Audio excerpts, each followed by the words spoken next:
Hello everyone, this is Tim Rosenberger, Managing Editor at the Pekin Daily Times, and welcome to the inaugural episode of Pekin Talks, a new podcast we're doing every now and then that will feature people who serve, work, and live in Pekin talking about local topics and issues. Before our reporter Mike Smothers dives into our first topic, I wanted to issue an apology for this episode's sound quality. It's mostly fine, but there will be some unwanted background noise, especially for a couple minutes around the 8-minute mark. This issue, a heater turning on unexpectedly, will be taken care of before our next installment, but for the moment, please bear with us. Anyway, I'm going to hand things over to Mike and his guest. I'm Mike Smothers with the Pekin Daily Times, and I'm speaking with Dave Zimmerman, the Tazewell County Board Chairman, and we're talking about the tax rate referendum. It's a very unique situation. I cannot recall in my experience a situation in which voters are asked to approve a tax referendum, a tax rate increase. And basically this will be on the March 20th ballot. Voters will be asked for permission for the county board to raise the property tax rate from 49 cents to 64 to $100 assessed valuation, 15-cent increase. I think it amounts to, for a $100,000 home, it would be a $50 increase in the property tax just for Tazewell County. This does not involve the city of Pekin or any other taxing district. So what we're here to do, and this is in conjunction with the story I'll be doing for the voters on the referendum, and I've got a couple of questions, Dave. And why does Tazewell need to ask voters permission? And we're talking here about the property tax extension limitation law. Exactly. Mike, thank you for the invitation to talk here this morning. So you're right, it's PTEL. It's more familiarly known as tax caps. And with tax caps, we can only raise our tax rate 5% or the rate of inflation, whichever is less. And as you know, for the last dozen years, the rate of inflation has been very small. Under 2%. And that's fine. And we actually didn't take the increases that we could have, even as small as they were. We didn't take those for the last 15 years. And now we find ourselves between revenue streams that we're losing from the state and unfunded mandates and just the general business environment. We need to come before the taxpayer to ask for that increase. Part of the tax cap law is that if you want to do anything greater than that 5% or the rate of inflation, the voters need to approve it.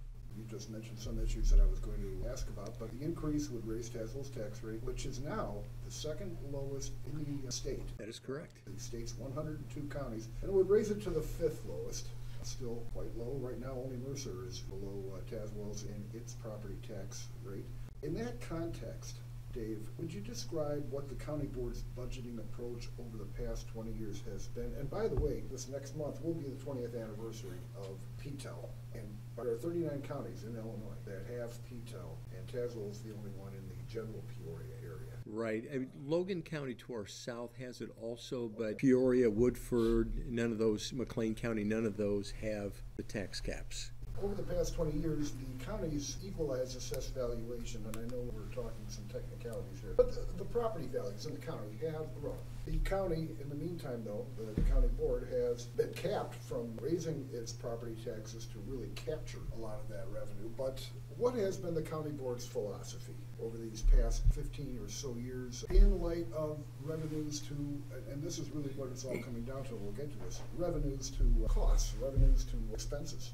Right. So, you know, what has the county board been doing in terms of its budget over these years? So just a couple things on that, Mike. We're fortunate to live in Tazewell County because for the last 20 years, our equalized assessed valuation has grown. In Tazewell County, their population has grown, so we've had building. So apart from the restrictions of existing properties, all new construction can come onto the books in addition to what we had. And so Tazewell County has been an attractive place because of our good schools and low crime. People are moving to Tazewell County and they're building homes. And so up until this point, we've had the luxury of having increased tax revenue just from those sources. Now, having said that, this has probably been 10 years ago, we actually did a study and looked at those things that Tazewell County does that aren't statutorily required to be done. And as I recall from that study, the only thing that we really do that's not statutorily required is zoning. And I don't think anybody in Tazewell County really wants to get rid of zoning and the problems that that could cause. So we're really left with the duties that we have we're mandated by the state to do. Statutorily, basically, it's been a bare bones that you're only doing what you have to do. Yes. And we'll get to that point in a moment. Okay, great. That's what Wendy Farrell, the county administrator, has said. There are no multi-layers of bureaucracy in Tazewell County. Exactly. It's operating, and as such, with the growth in property values, the county over the years has been able to establish a savings of, I think what Wendy said, about 17 million, or it will be about 17 million. She also mentioned 13 million. I don't have those numbers right in front of me. But starting this fiscal year, things have changed, have they not? The fiscal year that began in December, Tazewell has operating expenses rising faster than the revenues. And the board and Wendy's office put out a pamphlet, actually just a single sheet, that explains why the county board is asking permission. I don't know if you have it in front of you. I have a copy here, yes. Okay. What changed? Well, a number of things from this county tax fact sheet: sales tax reimbursements, public safety sales tax, the retail occupation sales tax. A number of these revenue streams have either flattened out or the state has come in and swiped from us. And our revenue streams, we just can't tell the state that, wait a minute. And so that, in conjunction with the continued unfunded mandates that can continue to be put upon us. These are things that unfunded mandates, they've been around for a lot, but can you speak to the state's budget that finally passed last year? And you can educate me on this. Basically, the spigot has been turned off. The state is maintaining or keeping some revenues that it had previously shared with counties, right? That's correct. And with these other slowdowns in revenue sources, then here is where we are. The county is limited as to how much it can increase its property tax rate. Correct. But basically, the county's going to find itself about $2 million, if that's the correct amount, $2 million less in revenue from the state this year. Correct. Okay. Correct. And that's why the county board is seeking this. That's exactly right. Okay. Actually, Wendy mentioned because of rising costs, that gap is going to be about 2.7 million. But I was under the impression that the expected budget deficit was going to be about 4.3 million this year. Now, that's a projection. Right. Okay. In reality, we're looking at about closer to 3 million.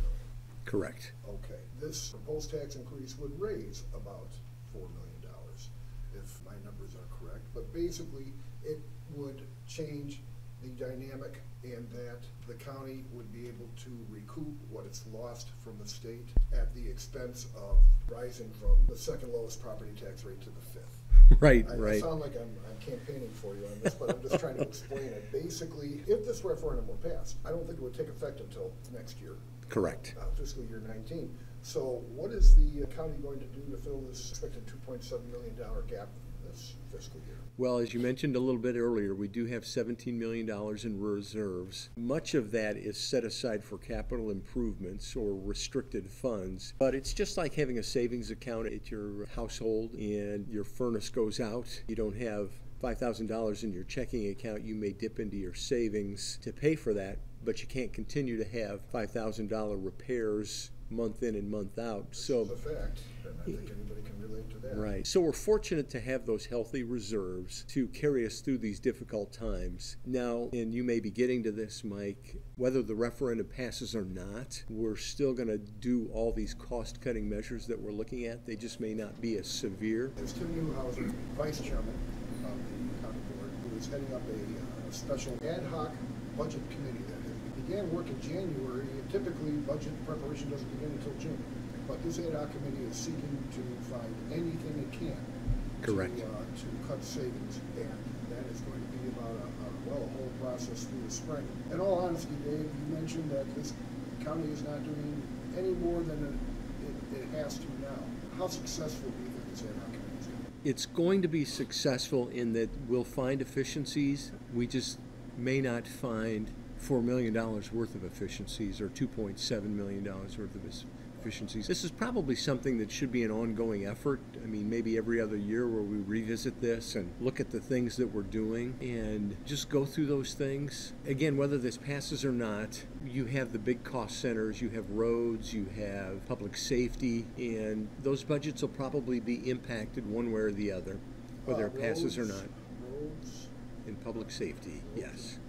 public safety translated means employees. Those are the biggest portions of those departments. The state took roughly $400,000 this year from our local road funds. And I tell you what, I would put our county roads up against any county in the state of Illinois. And when you start deferring maintenance on roads and buildings, you can only do that for so long, and then you pay the piper. So, David, if this does not pass, you're looking at roads, public safety. Right now, I believe Tazewell Sheriff's Department, without having a total head count on total employees, what Wendy Farrell mentioned to me was that the county has fewer deputies on the roads than other counties of its size.